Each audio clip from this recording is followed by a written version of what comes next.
Nessa semana, o Ministério das Relações Exteriores calculou que cerca de 70 mil brasileiros residem atualmente pelo Oriente Médio. E até o momento não há registro de brasileiros entre as vítimas dessa guerra que começou lá no sábado, envolvendo os Estados Unidos, o Irã e Israel. No último sábado, o governo brasileiro emitiu um alerta sobre a situação na região. As autoridades recomendam que não sejam feitas viagens a 12 países, entre eles, claro, Israel. Mas para a gente entender melhor tudo o que está acontecendo e como esses brasileiros lá em Israel estão vivendo, a gente vai conversar com o Ariel Avrahami, que é economista e judeu israelense, que nasceu no Brasil, mas que vive lá em Israel. É um prazer conversar contigo. Eu falei seu nome certo? Primeiro de tudo. Bom dia. Sim, perfeito. Então, Bom perfeito. dia. Bom dia. Aí é boa tarde Aqui, já, boa né? tarde.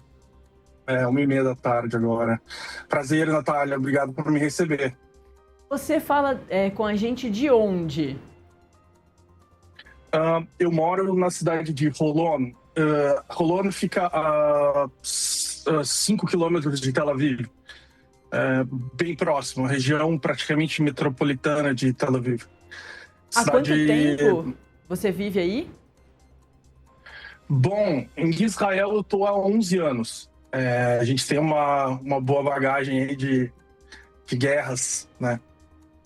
Exato. E Você, quando a gente trocou as mensagens aqui contigo nos bastidores para conversar justamente sobre tudo que a gente podia conseguir de informações contigo, é claro que das principais é sobre como tem sido a vida de vocês aí nesse sobe e desce para os bunkers. Queria que você falasse exatamente sobre essa situação agora em relação ao Irã, desde sábado, e aí a gente vai falando um pouquinho mais sobre o histórico, né, e sobre tudo que o israelense vive nesses anos todos de guerra. Sim, claro.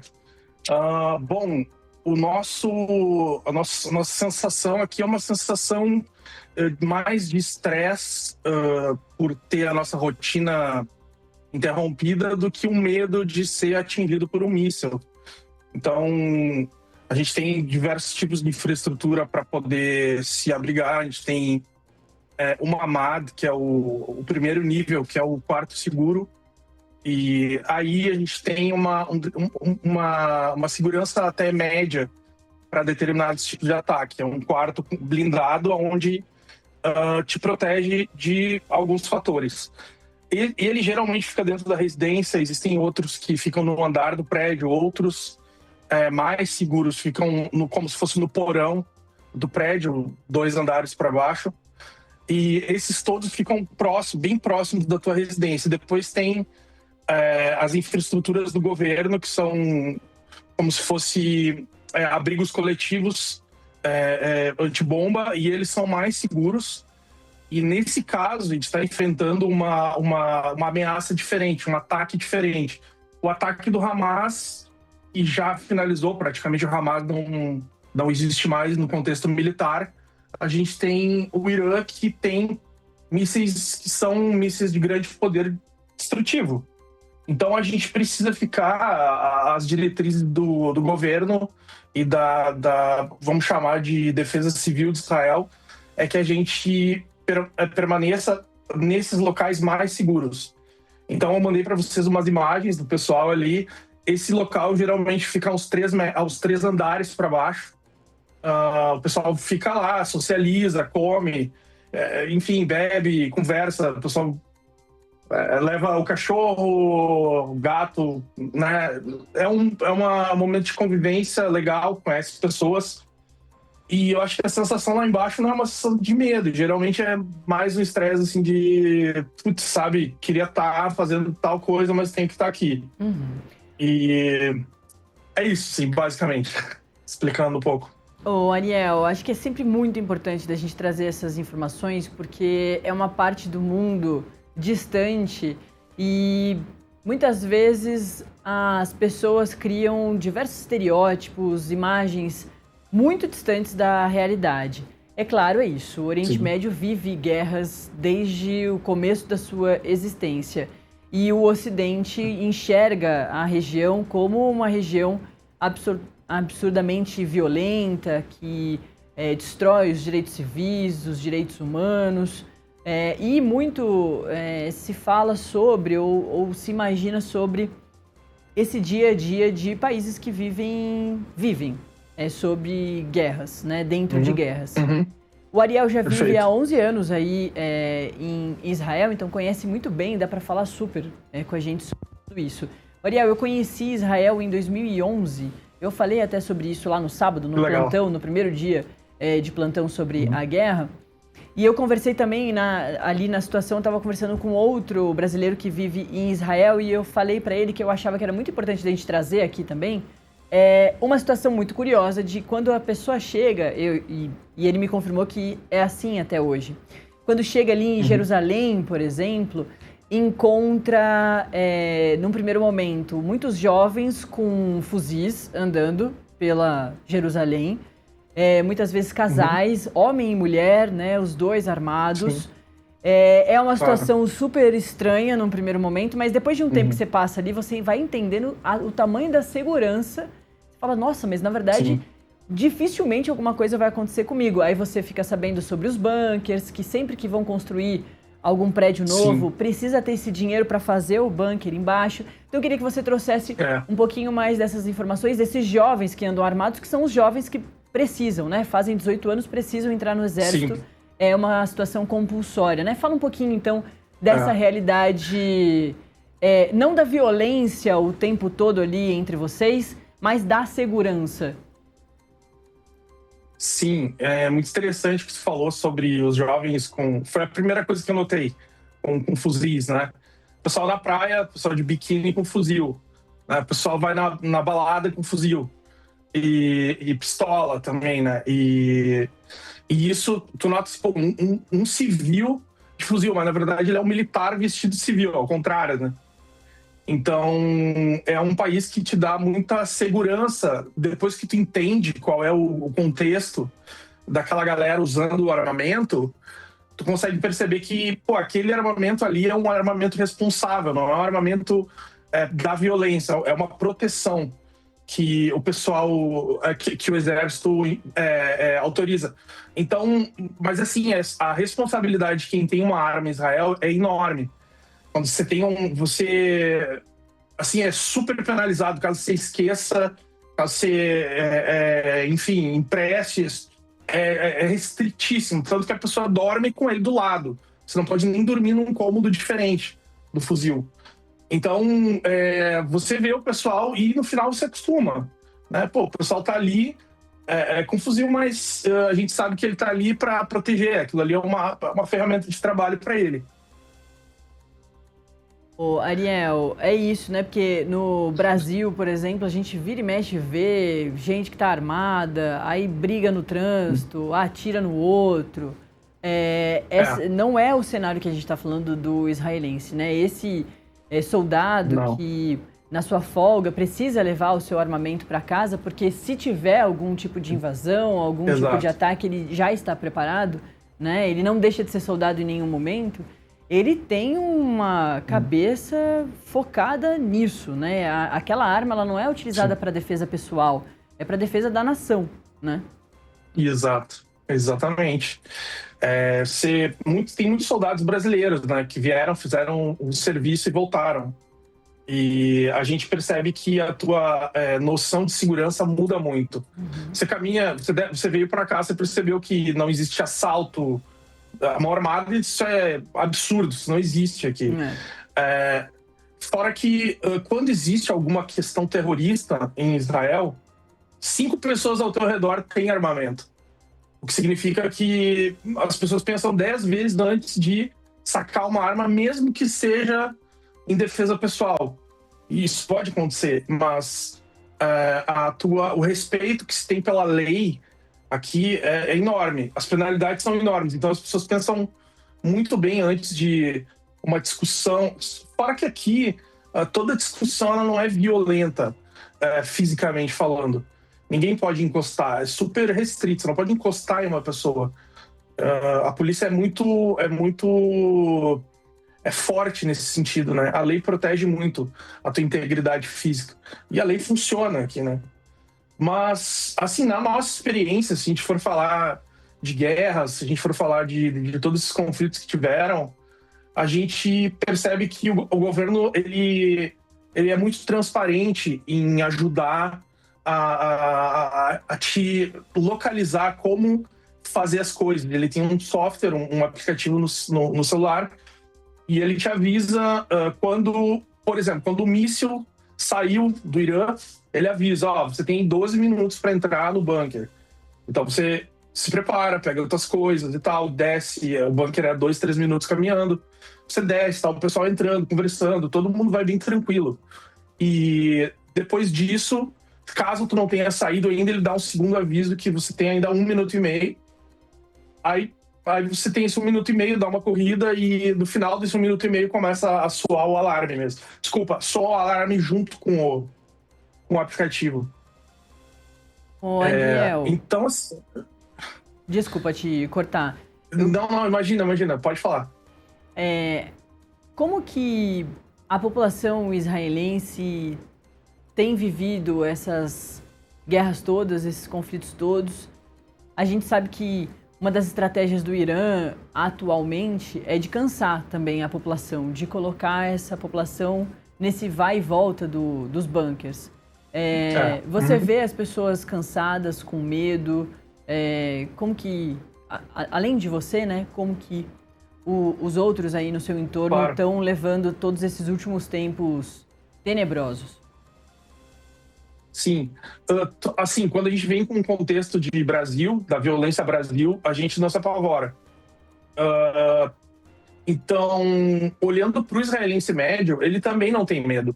Existem certas exceções, por exemplo, crianças. Tem crianças que têm um certo problema e fica muito nervosa, fica muito ansiosa. Às vezes, pessoas vão para o hospital por isso, né, por estar com uma ansiedade meio assim, em função da... inclusive agora a gente recebeu um aviso para descer para o bunker. Você então, tem quanto tempo, Ariel? Eu tenho mais 5 minutos. 5 minutos para descer, para dar 7 minutos para descer. Mas, voltando, o que eu percebo é que o israelense é muito tranquilo em relação a isso, porque já tá, além de estar acostumado, sabe que tem proteção, já está preparado para tudo que está acontecendo. Em relação ao Irã, que você estava falando, eu percebo que o Israel tem uma esperança de futuro, assim, e isso é muito legal, porque o Hamas já não existe, tá? O que existe é o Irã. O Irã caiu, né? O Khamenei, ele foi morto e o regime está sendo triturado e os Estados Unidos não vai parar. O que significa que todos esses terroristas aqui ao nosso redor não vai ter financiamento do Irã, que é o Irã que envia, enfim, toda a máquina militar deles. Então a gente está percebendo que, que legal, vai ter paz aqui, o povo do Irã vai ficar livre, vai ser feliz. Os israelenses têm essa questão do povo. Olha para os palestinos, não tem raiva dos palestinos, quer que os palestinos vivam bem. Assim também os iranianos. Olha a galera do Irã, tá super feliz. Então é isso, a gente... Em relação a isso, tem da tua pergunta, né, de ser uma questão... Sim, eu vi. Desculpa, minha esposa falou comigo. Imagina. Então a gente tem tem pessoas, que nem eu te falei, assim, 10 dos 90%, 10% desses 100%, eles são pessoas muito preocupadas, com medo. Também tem os idosos, eles têm medo. Por exemplo, aí até o bunker pode tropeçar, vai demorar. Então, tem essas questões. Mas, em geral, é assim, né? A gente mais o estresse psicológico. Ariel, eu posso te pedir pra gente te acompanhar até o bunker? Claro, o sinal vai cair em algum momento, porque dentro do bunker não tem internet, imagino. Mas a gente pode te acompanhar nesse caminho? Claro que sim. O único problema é que eu não tô no meu celular. Daí a gente vai ter que deslogar e logar. Ah, perfeito. Pode ser? Pode ser, então. Então pode deslogar e você loga no celular e a gente faz esse caminho junto contigo pro bunker, tá bom? A produção vai te colocar de volta aí. Tá, ok. Obrigada. Ariel Avrahami, Imagina. ele que é brasileiro, judeu, vive em Israel há 11 anos. Ele que fala com a gente de pertinho de Tel Aviv, em Holon, lá em Israel. Está contando e mostrando pra gente que realmente os israelenses se sentem seguros. Em boa parte do território, ele está em um território em que não acontecem tantos ataques, mas mostrando pra gente que quem está lá dentro de Israel, quem está integrado a essa guerra, primeiro, sim, está cansado, não aguenta mais guerras, quer a libertação do povo iraniano em relação aqui à guerra contra o Irã, também quer a libertação do povo palestino em relação à guerra de Israel contra o Hamas, o grupo terrorista Hamas, mas convive com a guerra num país que é extremamente seguro. Ele reforçou, sobre o quanto os jovens entram no exército compulsoriamente aos 18 anos, nas suas folgas levam as suas armas para casa, então muitas vezes você encontra um jovem na balada com um fuzil, no cinema, isso é normal para eles, para a realidade deles, e essa arma não é para defesa pessoal, é para defesa nacional, da nação. Então eles precisam levar essas armas porque caso tenha algum tipo de ataque, a população vai para os bunkers, como o Ariel vai precisar fazer agora, e esses soldados vão para as bases mais próximas de onde eles estão para já se preparar para uma possível guerra, para um possível conflito. O Ariel, ele desligou bem rapidinho, ele vai retomar, agora a produção está colocando ele a partir do celular, porque ele estava falando com a gente por um computador. E ele vai agora conversar com a gente pelo celular dele, que ele vai fazer a descida para o bunker. Ele tinha ali 5 minutos para fazer essa descida, deve estar ali correndo, mas como vocês viram junto com a gente, ele está calmo, tranquilo, justamente porque os alarmes são ultra tecnológicos e pontuais. Então, a Defesa Civil, como ele estava explicando, tem um aplicativo ali da Defesa Civil, além das sirenes pelas cidades todas. A gente ouviu bem baixinho ali, porque, enfim, a gente não tá lá, a gente só ouviu pela janela, mas o celular, ele mostrou pra gente o alerta da Defesa Civil falando, você tem de 5 a 7 minutos para fazer essa descida ao bunker mais próximo de onde você está. Como ele disse, todas as construções têm bunkers. Então, se você está em um shopping, você vai ter que descer para o bunker. Se você tem tempo ali, então são 10 minutos para você ir e você está perto da tua casa, você vai lá para o bunker da tua casa. Porque, como ele disse, as pessoas estão extremamente acostumadas, os israelenses estão extremamente acostumados com essa realidade e já tem kit de comida, jogos, para fazer com que você não sabe quanto tempo você vai ficar lá embaixo. Aí você tem uma estrutura, além da segurança, mas uma estrutura para se distrair, para comer. Você não sabe quanto tempo vai ficar. Outro alerta que ele deu bastante importante, de só quem vive essa realidade pode trazer pra gente, é que as pessoas precisam esperar a Defesa Civil alertar que agora pode deixar o bunker. Porque num caso como o do Irã agora, e como o assunto está quente, talvez as pessoas entendam um pouco melhor. Quando o Irã responde ao ataque de Israel com um míssil balístico, como eles dizem, que é aquele míssil que vai exatamente, ele consegue alcançar uma distância gigante. Israel está para o Irã ali a 2 quilômetros, então é uma distância bem grande. Mas aí esse míssil vai exatamente para atingir a base militar. Só que quando está chegando em Israel, num raio lá, que eu não vou lembrar a distância, mas próximo, mas com tempo para a população se preparar, Israel faz esse alerta à população e também consegue destruir, interceptar esse míssil antes que ele atinja as bases militares. Com essa interceptação, muitas vezes feitas por drones, destroços voam. Então é isso que o Ariel estava falando para a gente.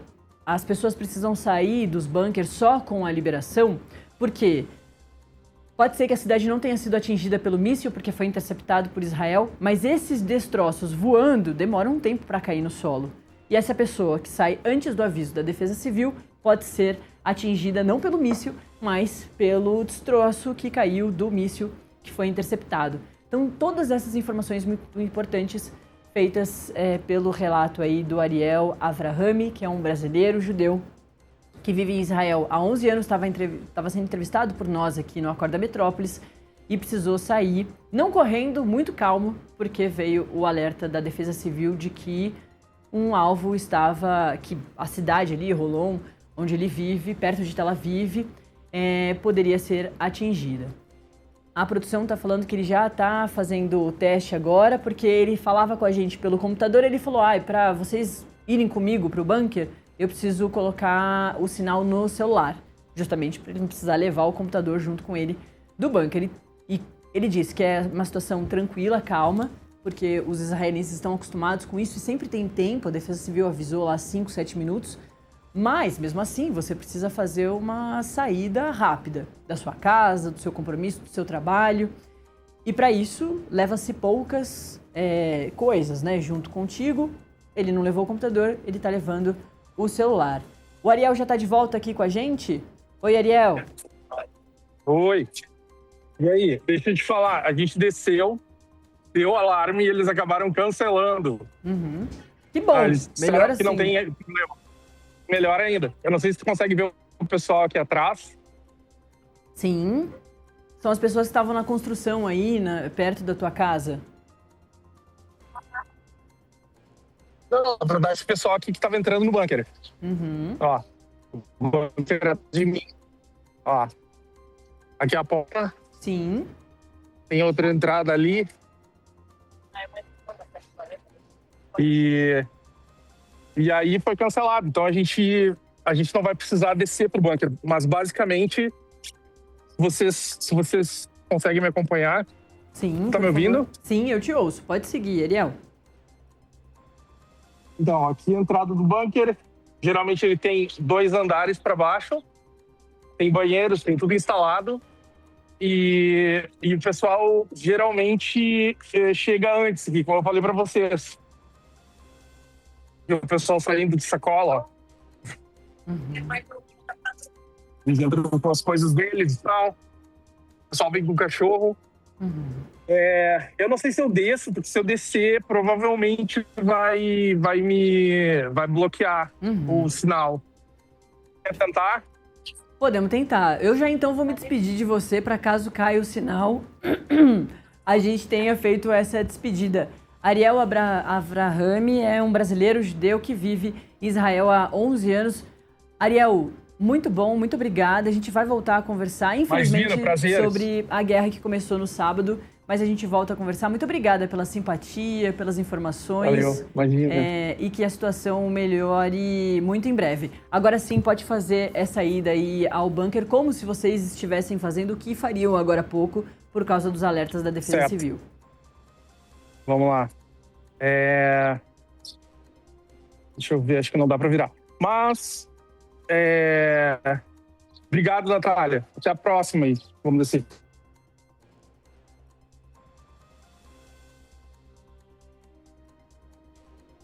Caiu bem na hora. Bom que eu me despedi do Ariel. É isso, o Ariel é economista, ele é judeu israelense, né? Eles se consideram dessa forma. Ele nasceu no Brasil, mas vive lá em Israel.